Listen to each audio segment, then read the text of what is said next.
मेरा क्या होगा, मैं कौन हूँ, मैं कहाँ जाऊँ, मैं क्या करूँ, मैं इतना छोटा क्यों हूँ, मेरे साथ ही बुरा क्यों होते रहता है, मैं बेहतर कैसे हो जाऊँ, ये सब सवाल समाप्त हो जाते हैं। यही मुक्ति है, यही क्या है, मुक्ति है।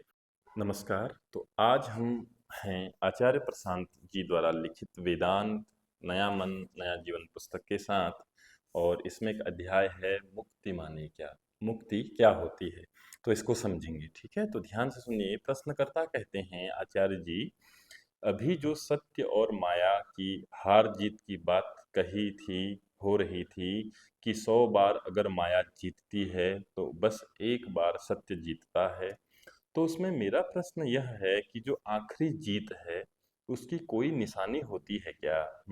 क्योंकि कई बार ऐसा होता है कि माया सत्य का पता, सत्य का कोई चोला पहन के आ जाती है। बहुत बार ऐसा होता है कि जो माया है वो सत्य का चोला पहन के आ जाती है, या कभी लगता है कि समझ आ गया लेकिन फिर खुद मेरा ही नॉक आउट हो जाता है, या फिर दोबारा यात्रा शुरू हो जाती है। तो कोई अंतिम बिंदु समझ आ जाएगा कि हाँ, अब ये समझ आ गया है, अब रुकना है। Question mark. आचार्य जी कहते हैं, तुम ये पूछ रहे हो मुझे कैसे पता चलेगा कि मैं मुक्त हो गया। आचार्य जी कहते हैं, तुम ये पूछ रहे हो कि मुझे कैसे पता चलेगा कि मैं मुक्त हो गया। प्रश्नकर्ता कहते हैं, बीच में लगता है कि हाँ, अब थोड़ा शांत है, फिर कुछ होता है और फिर आगे शुरू हो जाती है दोबारा। वो वो आखिरी ठहराव कैसे पता लगता है कि अब आ गया है? आचार्य जी कहते हैं, सवाल ये सवाल नहीं उठता। उसके बाद ये सवाल नहीं उठता, जैसे किसी से पूछना नहीं पड़ता कि क्या मुझे प्यास लगी है, वैसे ही किसी जैसे किसी दूसरे से नहीं पूछना पड़ता कि क्या मैं जिंदा हूँ, वैसे ही वो चीज़ बहुत बहुत स्पष्ट होती है। संभव है कि तुम्हें इस चीज़ में भी धोखा हो जाए कि तुम्हें प्यास लगी है या नहीं लगी है, पर मुक्ति में धोखा नहीं हो सकता, क्योंकि धोखे से ही तो मुक्ति है। क्योंकि कहाँ से मुक्ति है? धोखों से ही तो मुक्ति होती है। अगर अभी तुम्हें धोखा ही हो रहा है तो तुम धोखे से मुक्त कहाँ होगे? समझ में आ रही ना बात? थोड़ा गहरी बात। और ऐसा नहीं है कि मुक्त पुरुष को किसी चीज के बारे में धोखा नहीं हो सकता। उसे धोखा हो सकता है इस चीज के बारे में, उस चीज के बारे में, बाहर वस्तुओं के बारे में उसको बिल्कुल धोखा हो सकता है। ये पीछे एसी लगा हुआ है ना? एसी लगा हुआ है कहीं पे, है ना? एसी लगा हुआ है, तुम बाहर बाहर एसी का कवर रखो, तुम बाहर बाहर एसी का कवर आवरण रखो, अंदर हीटर लगा दो, है ना? बाहर से तो एसी का जो है क्या लगा दो, कवर रख दो, बाहर अंदर क्या लगा दो, उसके हीटर लगा दो। उससे धोखा हो सकता है ना देखने पे। अगर मुक्त आदमी भी है, देखेगा, कहेगा एसी ही है, लेकिन अंदर तुमने क्या लगा रखा है, हीटर लगा रखा है। वो सोचेगा एसी है, अंदर क्या लगा हुआ है, हीटर लगा हुआ है। उसे अपने बारे में लेकिन तुम धोखा नहीं दे सकते, उसे अपने बारे में लेकिन तुम धोखा नहीं दे सकते, उसे उसके बारे में तुम धोखा नहीं दे सकते। बाहर की चीजों के बारे में तो धोखा हो ही सकता है। ठीक है। प्रश्न करता, एक स्पष्टता आ जाती है। कोटेशन लिखा हुआ है, मुक्ति में धोखा नहीं हो सकता, मुक्ति में कभी भी धोखा नहीं हो सकता, क्योंकि धोखे से ही मुक्ति होती है। अगर अभी तुम्हें धोखा ही हो रहा है तो तुम धोखे से मुक्त कहाँ होगे? आगे सुनिए। आचार्य जी कहते हैं, शून्यता। अपने बारे में विचार करने की कोई जरूरत नहीं बचती। जो मुक्त हो जाता है, जिसको बातें समझ में आने लगती हैं, उसके बाद अपने बारे में विचार करने की कोई जरूरत नहीं बचती। मैं नाम का मुद्दा खत्म हो जाता है। जो मैं होता है ना, वो नाम का जो है मुद्दा ही खत्म हो जाता है। उसके पास मुद्दे रहेंगे पर वो सब बाहरी मुद्दे होंगे। ये मुद्दा जरूरी हो सकता है कि ये मुद्दा ज़रूर हो सकता है कि वो एसी खराब हो गया है, उसको बनवाना है भाई, ठीक है, बाहर ही, है ना? ये मुद्दा भी हो सकता है कि फलानी चीज़ पड़ी नहीं है, पढ़ना ज़रूरी है, उसकी जानकारी चाहिए। लेकिन एक मुद्दा हमेशा के लिए निपट जाता है, बताइए कौन से? कौन-सा मुद्दा निपट जाता है? मैं संबंधित अब कोई अड़चन, जिज्ञासा, कलह-क्लेश नहीं रह जाता। मेरा क्या होगा? मैं कौन हूँ? मैं कहाँ जाऊँ?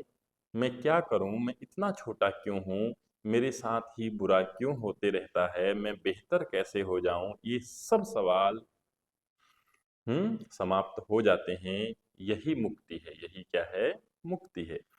मुक्ति याद रखना मैं से होती है। मुक्ति हमेशा मरता नहीं इंसान, मैं भाव से मुक्ति होती है। ठीक है। बाकी इधर उधर की चीजों से ये मत समझ लेना कि आदमी मुक्त हो गया। किसी ने किसी को डोनेशन दे दिया, लाखों रुपए का अपना पूरी जीवन संपत्ति डोनेट कर दी किसी संस्था को, या फिर किसी ने जो है वो अपने सैलरी के आधे किसी गरीब में बांट दी, वो कुछ नहीं। मोटी माया सब तजे, छीनी तजी न जाए। तो अच्छा, ये मुक्त होकर भी पानी पी रहे हैं। लोग कहते हैं ना, ये मुक्त है, ये पानी पी रहा है। पानी क्यों न पिए भाई? पानी क्यों पी रहे हो मुक्त होकर? लोग धर्म ऐसे चलता है। पानी तो पिएगा, कुर्ता भी पहनेगा, मास्क भी लगाएगा, वायरस विषाणु से थोड़ी ही मुक्त हो गया है, अहंकार से मुक्त हो गया। कहाँ से मुक्त हो गया है? अहंकार से। तो मास्क तो तब भी लगाएगा। ठीक है। और मुक्ति माने ये भी नहीं होता कि हवाओं में उड़ने लगेगा कोई। ठीक है। मुक्त हो गया तो हवा में अब चलने लगेगा, ऐसा कुछ नहीं होता है। काहे? अब तो ये ग्रेविटी से भी मुक्त हो गए होंगे, है ना? हवा में उड़ेंगे। नहीं, हवा में नहीं उड़ेगा। वायरस भी लगेगा, बीमारी भी लगेगी। शरीर एक दिन मरेगा भी, काटोगे तो खून भी आएगा। ये बात ही मुझे बहुत अजीब लग रही है कि ये सब भी कहना पड़ रहा है। पर ये सब कहना इसलिए पड़ रहा है क्योंकि इस तरह के अंधविश्वास खूब चल गए हैं कि जो आगे बढ़ जाते हैं उनको काटो तो दूध निकलता है ना? जो मुक्त हो गए हैं, उनको काटो तो दूध निकलता है। बहुत लोग कहते हैं ऐसे, है ना?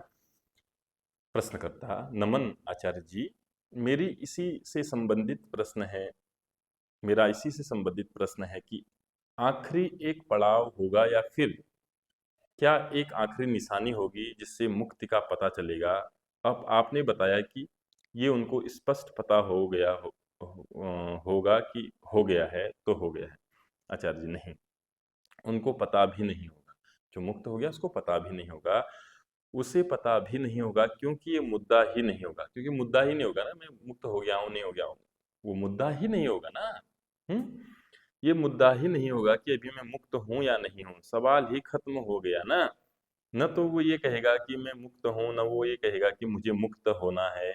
उसे इस तरह के न तो अब प्रश्न में रुचि है न दावे में।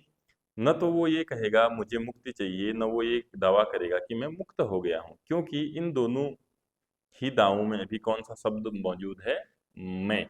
तो याद रखना, जिनको अभी मुक्ति चाहिए, कह रहा है मुझे मुक्ति चाहिए, या फिर जो कह रहा है कि मैं मुक्त हो गया हूँ, बात अभी बनी नहीं। ठीक है। वो मैं की ओर अब ध्यान ही नहीं दे रहा। मैं एक नॉन इशू, गैर मुद्दा हो गया उसके लिए। ठीक है। गैर गैर मैं नामौजूद हो गया है। वो उसके बारे में बात नहीं करना चाहता। जो चीज है ही नहीं उसकी क्या बात करें, है ना? प्रश्न करता जी। तो मेरा प्रश्न ये था कि कामनाएं तो तब भी रहेंगी। आचार्य जी, हाँ, रह सकती हैं। प्रश्न करता है, रह सकती हैं, तब दिक्कत नहीं होगी कि वो गलत जी रहा है या सही जी रहा है। आचार्य जी, कोई भी कामना फिर मैं की पूर्ति के लिए नहीं होगा। हमारी सारी कामनाएं किसके लिए होती हैं? मैं की पूर्ति के लिए होता है। मैं ये कर लूँ, मैं वो कर लूँ, मैं ऐसा बन जाऊं, मुझे ये चाहिए, वो चाहिए, बहुत सारी चीजें। ठीक है। कामनाएं रह सकती हैं, कोई भी कामना फिर मैं की पूर्ति के लिए नहीं होगी। फिर उसमें से कोई भी कामना इसलिए नहीं होगी फिर उसमें से कोई भी कामना इसलिए नहीं होगी कि मुझे फलानी चीज मिल जाए तो मैं बेहतर हो जाऊं। वो तो बाहरी बाहरी कामनाएं होंगी। अरे, वही सब जो तुम कहते हो कि परमार्थ के लिए होगा, फिर स्वार्थ के लिए नहीं होगा। किसके लिए होगा? फिर परमार्थ के लिए होगा। ठीक है। स्वार्थ के लिए नहीं होगा। वैसे ही कामना भी होगी, परमार्थ के लिए होगी। कामना होगी जरूर, लेकिन किसके लिए होगी? परमार्थ के लिए होगी, स्वार्थ के लिए नहीं होगी। क्योंकि स्व ही मिट गया है। स्व मतलब मैं ही मिट गया है ना। मैं है ही नहीं तो अब मैं की कौन सी कामना? हम्म और ये भी हो सकता है कि तुम पाओ कि वो बड़े बड़े अभियानों में लगा हुआ है, ये कर रहा है, वो कर रहा है, यात्राएं, इधर उधर 50 चीजें, सब हो सकता है। ये बात नहीं है कि क्या बड़े बड़े काम हो रहे हैं। कि क्या बड़े बड़े काम हो रहे हैं। बात ये है कि वो बड़े बड़े काम किसके लिए हो रहे हैं? मैं के लिए नहीं हो रहे होंगे। और अगर छोटे काम भी मैं के लिए हो रहे हैं तो वो भी किस में है, बंधन में है। और बहुत बड़े बड़े काम भी अगर हो रहे हैं मैं के लिए नहीं तो वो मुक्त है। अगर वो मैं के लिए नहीं हो रहे हैं तो वो क्या है, मुक्त है। तो ये नहीं देखना है कि बड़े काम कर रहा है, छोटे काम कर रहा है, ये है वो है, यहाँ आ रहा है, जा रहा है, ऐसा कर लिया, वैसा कर लिया। देखना ये है कि किसके लिए, किसके लिए है ये सब कुछ, ठीक है। अगर परमार्थ के लिए है तो मुक्त है, मैं के लिए है, चाहे वो छोटा काम है, बड़ा काम है, वह भी फंसा हुआ है, ठीक है। एक आदमी 400 करोड़ का घर बनाता है, ठीक है, और एक हो सकता है जो 400 करोड़ का विश्वविद्यालय बना दे। अंतर समझना, ये अंतर है।